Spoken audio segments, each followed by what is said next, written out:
और भारत में आजकल पीएफआई का बहुत शोर है और दुनिया में ईरान का। पीएफआई और ईरान के बीच एक चीज कॉमन है, वो है हिजाब। भारत में हिजाब की मांग के आंदोलन के पीछे पीएफआई है और ईरान में हिजाब के विरोध में देश की महिलाएं सड़कों पर खड़ी हैं। पूरा ईरान हिजाब की आग में जल रहा है। लड़कियां, औरतें अपने हिजाब उतार रही हैं, बाल काट रही हैं। वो हिजाब को हमेशा के लिए बाय बाय कह रही हैं। लेकिन वहां की सरकार ने हिजाब सही तरीके से पहनाने के लिए पुलिस विभाग बनाया है। ईरान के राष्ट्रपति अमेरिका के दौरे में थे। उन्होंने एक टीवी इंटरव्यू इसलिए छोड़ दिया क्योंकि इंटरव्यू लेने वाली महिला ने हिजाब नहीं पहना था। हिजाब की इसी जिद के विरोध में अब तक ईरान में 30 से ज्यादा लोगों की मौत हो चुकी है। 22 साल की एक महिला की मौत ने हिजाब छोड़ो आंदोलन को बहुत ही खूंखार बना दिया है।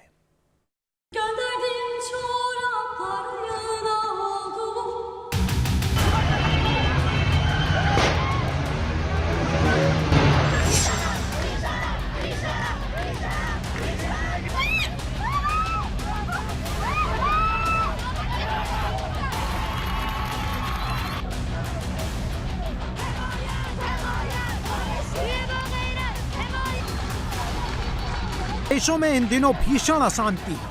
वजह 22 साल की महिला महशा अमीन की मौत, जिसका जुर्म बस इतना था कि उसने हिजाब सही तरीके से नहीं पहना। इस घटना का एक वीडियो है जो अब हम आपको दिखाते हैं, जिससे आपको पता चलेगा कि ईरान में हिजाब को लेकर किस कदर जुर्म किया जाता है। इस वीडियो में महिला को पुलिस पकड़कर ऑफिस में लाती है और फिर बाद में उसे एम्बुलेंस में ले जा रही दिखाई जाती है। 2 दिन पहले एक कुर्दिश लेडी जो इरबिल कुर्दिश ऑटोनोमस रीजन से तेहरान कुछ काम से आई हुई थी, वो ठीक से अपना हिजाब पहनी नहीं हुई थी कि पुलिस वाले, सिक्योरिटी फोर्सेस वाले उसको हिरासत में लेके उसको काफ़ी बदसलूकी की और उसकी मौत हो गई पुलिस कस्टडी में।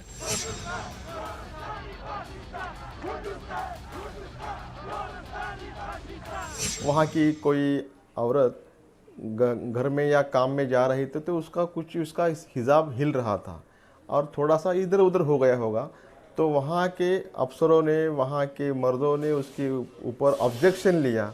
ऑब्जेक्शन लेके उसने प्रताड़ित किया, उसमें वो औरत मर गई।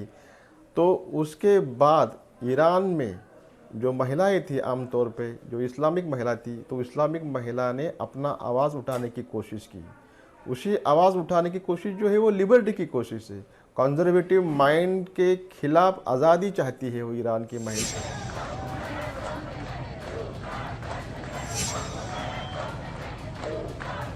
1979 के बाद वहाँ पर रेवोल्यूशनरी जो एक फरवर आया, उसके बाद एक कट्टरपंथी सरकार वहाँ पर आई, जो मुल्ला मौलवियों की सरकार जो बनी, वो कंट्रोल करना चाहती है उस लिबरल प्रोग्रेसिव फोर्सेस को। हिजाब कंट्रोवर्सी जो हुई है, जो महिला की मौत हो गई और सिक्योरिटी फोर्सेस की बदसलूकी के बाद, वो बहुत बड़ा एक कारण रहा। तो कहीं पर वो जो सरकार है कट्टरपंथी अपनी विचारधारा को लागू नहीं कर पा रही है एक प्रोग्रेसिव समाज के ऊपर, और ये न सिर्फ सरकार के लिए बल्कि समाज के लिए भी एक टकरार का जो विषय है, टकराव का विषय हमेशा काफ़ी समय से बना हुआ है और आगे भी बना रहेगा जब तक कि दोनों में समन्वय नहीं हो जाता। ईरान में हिजाब की कट्टरता को दिखाने वाली एक तस्वीर आपके सामने और रखते हैं।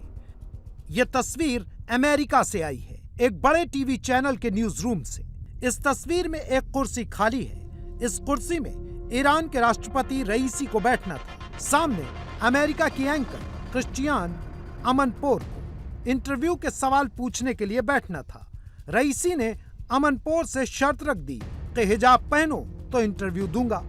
अमनपोर ने मना कर दिया क्योंकि उनका मानना था कि वो अमेरिका में है, ईरान में नहीं। फिर इंटरव्यू नहीं हुआ। ईरान में था 1976-79 शहंशाह के टाइम पे, और उसके बाद भी उस समय कोई प्रॉब्लम नहीं था। ऐसा होता है मेरे ख्याल से जब एक सरकार को बाहर से बहुत प्रॉब्लम्स होता है। ईरान में अभी अमेरिका का सैंक्शन से इसलिए इकोनॉमी तो नीचे जा रहा है, और अमेरिका ने किसी को मारा ट्रम्प के टाइम पे, आप जानते हैं सुलेमान को, जनरल सुलेमान को, और इसराइल ने बहुत किया है, वो साइंटिस्ट को किया। जब एक सरकार को बाहर से बहुत युद्ध होता है उस समय अंदर, राज्य के अंदर, देश के अंदर बहुत टाइटनिंग होता है ना, और लिबर्टीज तो कम जाता है। ईरान हमेशा से ऐसा नहीं था। वहां पर 4 दशक पहले महिलाओं की स्थिति बहुत अलग थी। वो पूरी आजादी से जीती थी। वो मन के मुताबिक कपड़े पहनती थी, बिना हिजाब और पर्दे के सार्वजनिक जगहों पर आती जाती थी।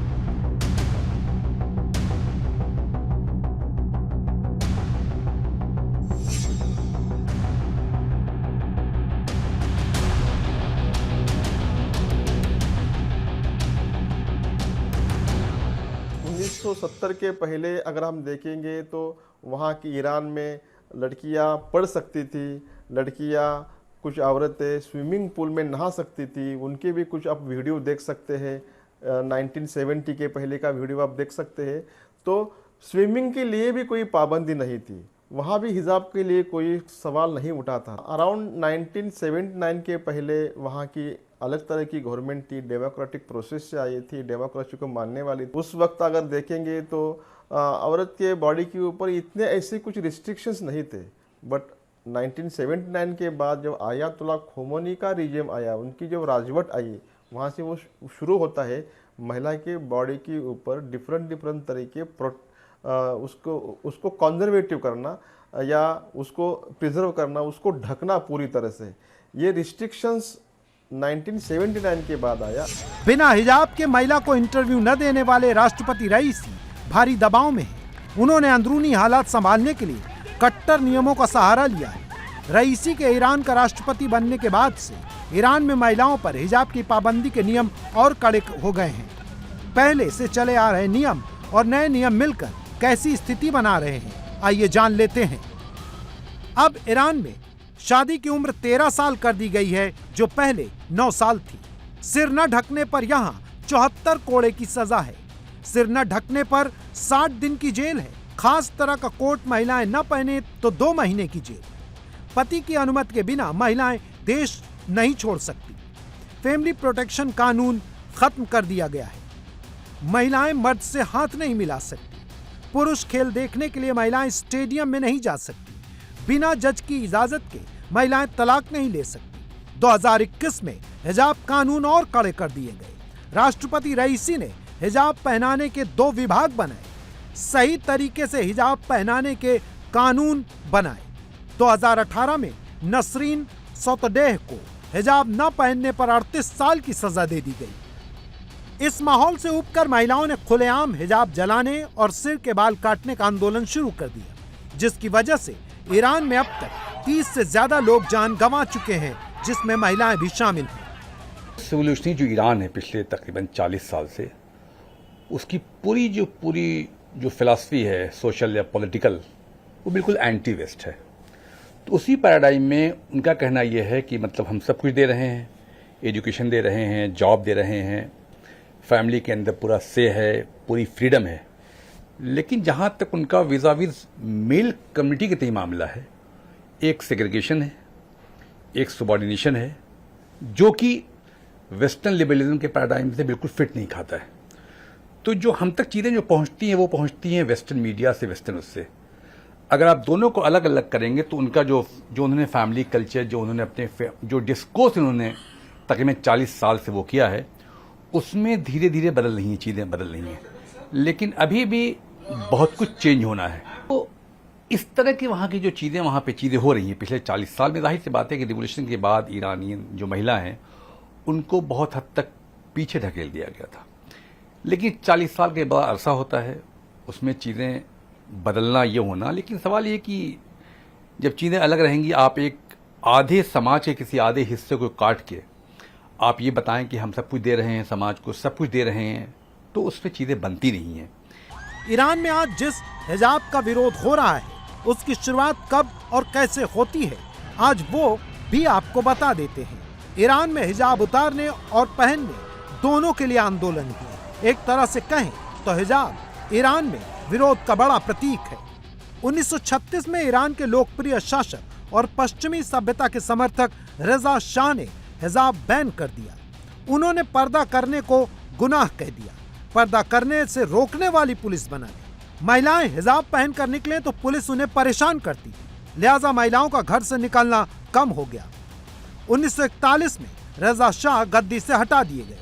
मोहम्मद रजा राजा बने और उन्होंने हिजाब पहनने की छूट दी। 1970 के ईरान में पहलवियों के खिलाफ विरोध शुरू हो गया तो महिलाओं ने हिजाब पहनकर विरोध प्रदर्शन शुरू किया। हिजाब पश्चिमी सभ्यता के विरोध का प्रतीक बन गया। 1980 में ईरान में अयतुल्ला खमैनी की क्रांति हुई। महिलाओं के लिए इस्लामिक ड्रेस का नियम लाया गया। जिन्होंने हिजाब का विरोध किया उन्हें कम्युनिस्ट कहकर साजिश बताया गया। फिर 1983 में धीरे धीरे हिजाब अनिवार्य कर दिया गया। 7 साल से ऊपर की लड़की के लिए हिजाब जरूरी कर दिया गया। इसके पीछे बहुत कुछ ये है कि जो सरकार है वहाँ की, रईसी साहब हैं, वो बहुत प्रेशर में भी हैं इस समय, क्योंकि उनके चारों तरफ बदलाव हो रहा है, जिसका मैंने जिक्र किया कि सऊदी अरब अलग दिशा में जा रहा है, यूएई अलग दिशा में जा रहा है, और जो एक समय ये उम्मीद की जा रही थी कि अमेरिका के साथ न्यूक्लियर डील होगी, वो भी अभी कहीं दिख नहीं रही है। तो प्रेशर और अंदरूनी जो आर्थिक हालात हैं वो बड़े ख़राब हैं। तो उनको अगर आप सबको मिला जुला लेंगे तो आप ये देखेंगे कि ये सत्ता जो है सिर्फ एक आइडियलिज्म पर बेस्ड है कि हमको रेवोल्यूशनरी मॉडल ईरान में स्थापित करना है, हमको जो एक कट्टरपंथी इस्लामिक सरकार है उसको आगे ले जाना है, जिसको रेवोल्यूशनरी गवर्नमेंट कहते हैं, और वो सरकार के प्रति, उन वैल्यूज़ के प्रति हमको अपनी निष्ठा दिखानी है। उसके अलावा कोई एजेंडा नहीं है, गवर्नेंस एजेंडा नहीं। ईरान में हिजाब आया तो उसे कड़ाई से लागू करने का सिस्टम भी बनाया गया। सार्वजनिक और दूसरी जगहों के लिए एक खास यूनिफॉर्म बना दी गई। उस नियम को लागू कराने के लिए गश्त-ए-इरशाद नाम की पुलिस फोर्स तैयार की गई। गश्त-ए-इरशाद की रिपोर्टिंग धार्मिक गुरु को थी। गश्त-ए-इरशाद के पास पकड़ने, सजा देने और जेल भेजने का अधिकार भी था। इसी गश्त-ए-इरशाद ने महशा अमीन नाम की 22 साल की लड़की को ठीक से हिजाब न पहनने की सजा दी, जबकि सच्चाई ये थी कि महशा किसी काम से तेहरान आई थी और शायद वो हिजाब पहनने के निश्चित तरीके से वाकिफ भी नहीं थी, लेकिन फिर भी उनके साथ ऐसा अन्याय हो गया। और न जाने ऐसे कितने और किस्से हैं जिनकी वजह से ईरान फिर हिजाब के खिलाफ खड़ा है। ईरान में हिजाब न पहनने की सजा मिलती है, ये बहुत कठिन है। 10 से 60 दिन की जेल, 100 से 1000 रुपए तक का जुर्माना और 74 कोड़े की मार। महिलाएं इस अत्याचार और महिला विरोधी माहौल से ऊब चुकी हैं। पिछले काफी समय से हिजाब जलाने, बाल काटने जैसे विरोधी तेवर देखने को मिल रहे थे। ईरान में गश्त-ए-इरशाद के अलावा सामान्य लोग भी महिलाओं को सही तरीके से हिजाब पहनना सिखाने लगते थे, लेकिन अब ऐसे लोगों की खैर नहीं है। अभी एक वीडियो सामने आया जिसमें एक आदमी औरत को हिजाब के मामले में पीटता है तो बाजार में खड़े बाकी लोग उसे घेर लेते हैं और दौड़ा दौड़ा कर पीटने लगते हैं।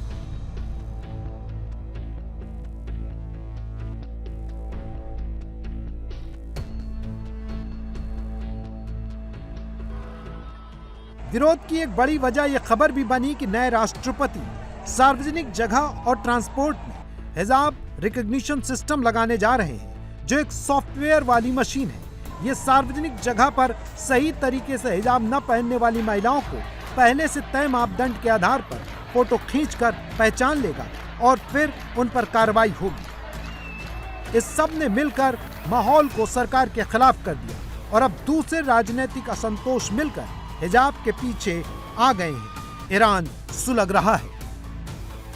इंडिया टीवी हर वक्त हर जगह डाउनलोड करने के लिए सर्च करें India TV news Google play store या ऐप स्टोर पर।